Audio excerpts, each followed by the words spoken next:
Hey guys, let's talk about this week's episode of The Blacklist. And it turns out a revengeful Reddington is a pretty awesome character to watch. That man was out on a mission this episode and it was awesome. He was rounding up all these people, trying to find out information, who had leaked money here, who was hiding money there, who the mole was, how did they find Enzo Glaslow, whatever his name is, how did he find where Reddington was to be able to kidnap him? Or Anslo Garrick. Yeah, maybe that's the name. I'm so bad at this when it comes to remembering everybody's names. But yeah, when it turns out that it was his assistant that turned on Reddington, he definitely met his maker. Pretty much everybody that crossed Reddington in this episode met their maker. He was really brutal, and I kind of liked it. This part of him was kind of awesome to see because, we keep seeing him as this, like, smarmy know-it-all. I'm smarter than the FBI, and I know everything. Ho, ho, ho. But seeing this side of Reddington, which makes you realize why he is on this blacklist, is pretty cool.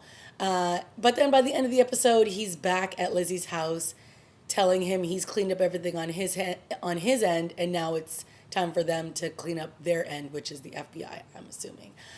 So he's there to give her another name on the blacklist. I really enjoyed all the Reddington stuff this episode. The case of the week this week was actually kind of interesting too. It was kind of reminded me a little bit of Dexter, where this guy which was called the Good Samaritan, was going out and hurting and then killing people who have either hurt their kids all throughout their childhood.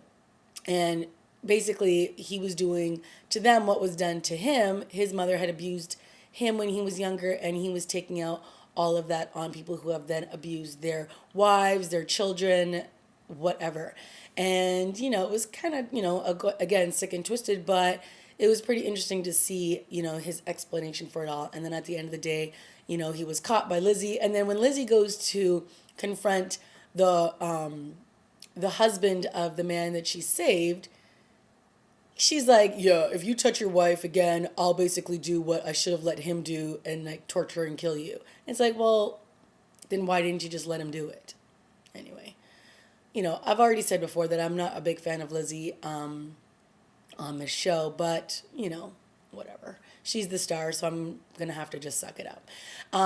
And it was interesting to see the scene happen between Reddington and her at the end, because they're kind of talking like they're besties, and she's all like, oh, where have you been this whole time, did you get me anything? And I'm just kind of like, this man is crazy. Like, you can't be just hanging out and breaking bread with this dude. It's time to call in the big guns and get this guy back into